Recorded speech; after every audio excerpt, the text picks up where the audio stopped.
तो आज का जो टॉपिक है हमारा वो है workman compensation reserve. Workman compensation reserve, इस टॉपिक को आज हम लोग करेंगे कवर। ठीक है, 4-5 मिनट का टॉपिक रहने वाला है, ध्यान से सुन लेंगे तो बहुत अच्छे से समझ में आ जाएगा। बच्चे अक्सर कंफ्यूज रहते हैं कि सर वर्कमैन कंपनसेशन रिजर्व आ गया, इन्वेस्टमेंट फ्लक्चुएशन रिजर्व आ गया, सर जनरल रिजर्व आ गया, तो सर इसका क्या करने वाले हैं हम लोग।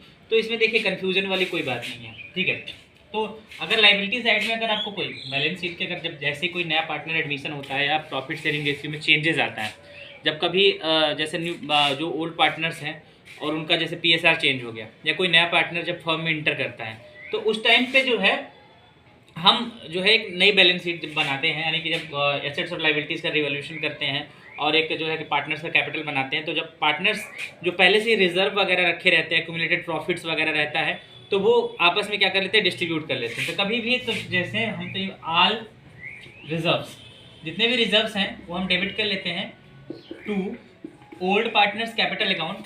ठीक है, ओल्ड पार्टनर्स कैपिटल अकाउंट किस रेशियो में काम करेंगे, ओल्ड रेशियो में चीज़ें करेंगे। लेकिन ये ध्यान रखने वाली बातें हैं हमारी कि इन रिजर्व्स में वर्कमैन कंपनसेशन रिजर्व भी आता है। अगर इन वर्कमैन कंपनसेशन रिजर्व के बारे में कोई इन्फॉर्मेशन नहीं दी है, तो हम आज के जो टॉपिक है हमारा वो है वर्कमैन कंपनसेशन रिजर्व। ठीक है, तो वर्कमैन कंपनसेशन रिजर्व आपको मिलेगा कहाँ, ये मिलेगा आपको बैलेंस शीट की लायबिलिटी साइड में, या वर्कमैन कंपनसेशन रिजर्व आपको मिलेगा कहाँ। ठीक है, वर्कमैन कंपनसेशन रिजर्व आपको मिलेगा वर्कमैन बैलेंस शीट की लायबिलिटी साइड में, और नीचे जो एडजस्टमेंट दिया रहता है, एडजस्टमेंट में उससे रिलेटेड क्लेम आ सकता है। अब सबसे पहले समझेंगे कि वर्कमैन कंपनसेशन रिजर्व होता क्या है। तो देखिए, वर्कमैन कंपनसेशन रिजर्व, हर संस्था जो होती है वो रिजर्व क्यों क्रिएट करती है। संस्था को रिजर्व क्रिएट करने का बस एक उद्देश्य होता है कि वो अपनी फाइनेंशियल पोजीशन को स्ट्रेंथ कर सके, उसकी फाइनेंशियल पोजीशन इतनी मजबूत हो कि वो आने वाले किसी भी अनसर्टेनिटीज़ को, ठीक है, और उसका फेस कर पाए। रिजर्व का क्रिएट अनफोर्सीन लाइबिलिटीज़ के लिए किया जाता है, मतलब ऐसी लाइबिलिटीज़ या ऐसी कोई घटना जो कि हम जानते नहीं है, जिसके बारे में अचानक से आ गई। तो ऐसे में क्या है ना, जैसे आप अपने घर में सेविंग्स करते हो, सेविंग्स क्यों करते हो, ताकि जो है कि आगे आपको वो सेविंग्स काम आए। ठीक उसी प्रकार से संस्था क्या करती है, रिजर्व क्रिएट करती है। ठीक है, और वो रिजर्व, जनरल रिजर्व किसी भी यूज में आ सकता है, स्पेसिफिक रिजर्व में आपका आता है वर्कमैन कंपनसेशन रिजर्व।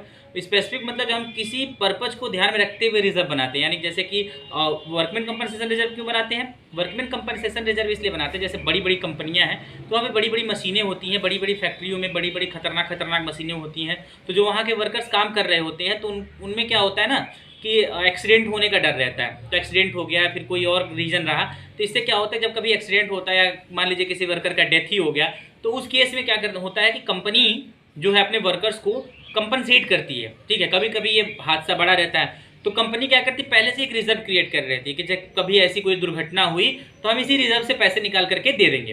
और सपोज दैट कि अब नया पार्टनर के आने तक अगर ऐसी कोई घटना नहीं हुई, यानी कि क्लेम नहीं आया, किसी वर्कर का दुर्घटना नहीं हुआ, सब कुछ अच्छे से चल गया, तो ये जो रिजर्व का अमाउंट है ओल्ड पार्टनर्स अपने ओल्ड रेशियो में बांट लेंगे।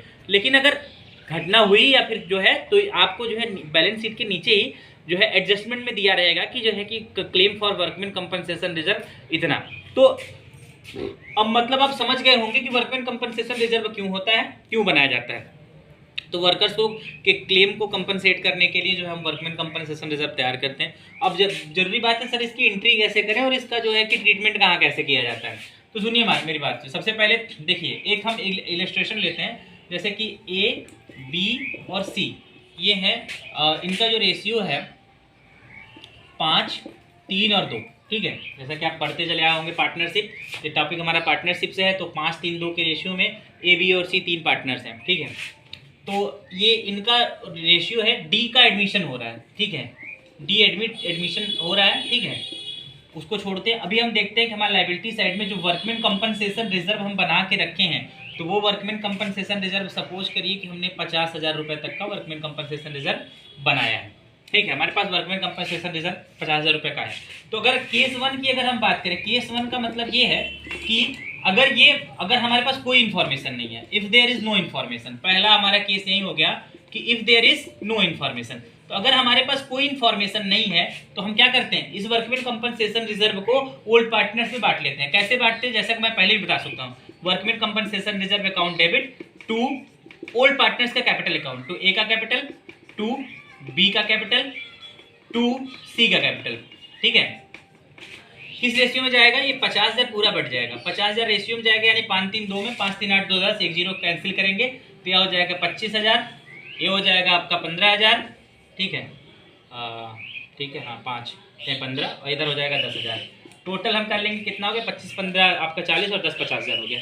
ये केस नंबर 1, जब हमारे पास कोई इन्फॉर्मेशन नहीं थी तो हमने क्या करा कि हमने जो है इस रेशियो में इसको बांट लिया। लेकिन केस नंबर 2 की अगर बात करें, केस नंबर 2 हमारे क्या कहता है, केस नंबर 2 ये कहता है कि if there is a claim, if there is a claim of rupees, suppose कर लेते हैं 30,000 रुपये, सपोज करिए कि जो वर्कर्स ने क्लेम कर रखा है, क्लेम की जो राशि है वो धनराशि कितनी है, 30,000 रुपीज़ है। अब देखिए कितने तक का क्लेम तक का हम अमाउंट कह सकते हैं, अगर 50,000 तक का क्लेम कोई वर्कर करता है तो हम 50,000 तक की अमाउंट यहाँ से कटवा सकते हैं। तो अगर 50,000 में से वर्कर ने क्लेम कर लिया कितना, 30,000, तो अभी भी हमारे पास कितना बचा है, 20,000। तो 50,000 में से 30,000 वर्कर को दे दीजिए और बाकी जो 20,000 बचा है वो पार्टनर्स अपने जो है गोल्ड रेशियो में बांट लेंगे। यानी कि क्या एंट्री कर लेंगे, इसकी एंट्री हो जाएगी workman compensation reserve account debit, जो कि हमारे पास कितना है 50,000 rupees, to workman compensation, WCC का मतलब वर्कमैन कंपनसेशन क्लेम,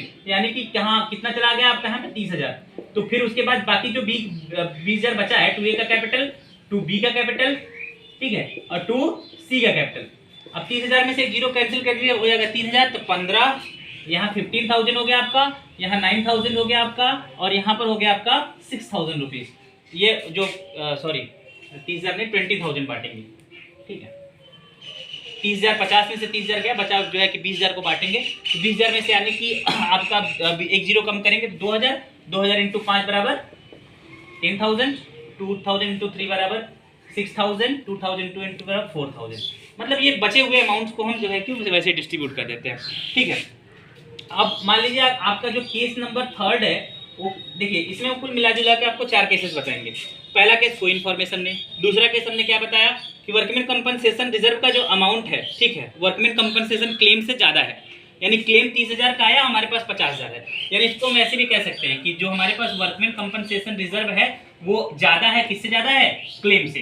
तब हम ये फॉलो करेंगे कि जो जितना क्लेम है उतना डाल दिए क्लेम में, जो बचे हुए 20,000 वाले अमाउंट को हमने बांट दिया, ठीक है। अगर मान लो क्लेम है, इफ अगर जो हमारा क्लेम है वो कितना है, 50,000 रुपये है, कितना है, अगर हमारा क्लेम भी, अब देखिए वर्कमैन कंपनसेशन रिजर्व ने कितना बनाया 50,000, क्लेम कितना आ गया 50,000 का, तो एंट्री क्या करेंगे, सीधे सीधे आप एंट्री करिए WCR account debit to WCC, यानी 50,000 यहाँ पर भी 50,000 यहाँ पर। अब आप कहेंगे सर यहाँ कुछ बांटे नहीं, सर कुछ नहीं बचा, 50,000 वर्कर्स ने क्लेम कितना मांग लिया, 50,000, हमने रिजर्व बनाया था 50,000, रिजर्व हम बनाते हैं इसीलिए कि ताकि उस लाइबिलिटीज को पूरा कर पाए, ठीक है। अभी लाइबिलिटीज खत्म हो गई, उसके बाद नहीं कुछ बचा तो नहीं बांटे हम, ठीक है। एक कहानी और ये है, वो ये हो सकती है कि लास्ट जो कहानी हो है इसको बताने के लिए हम थोड़ा सा इसको इरेज कर देते हैं, ठीक है, ये यहाँ पर हम इरेज कर दिए, ठीक है। ये थोड़ा सा कहानी इसको यही बच्चे आके अटकते हैं, ठीक है।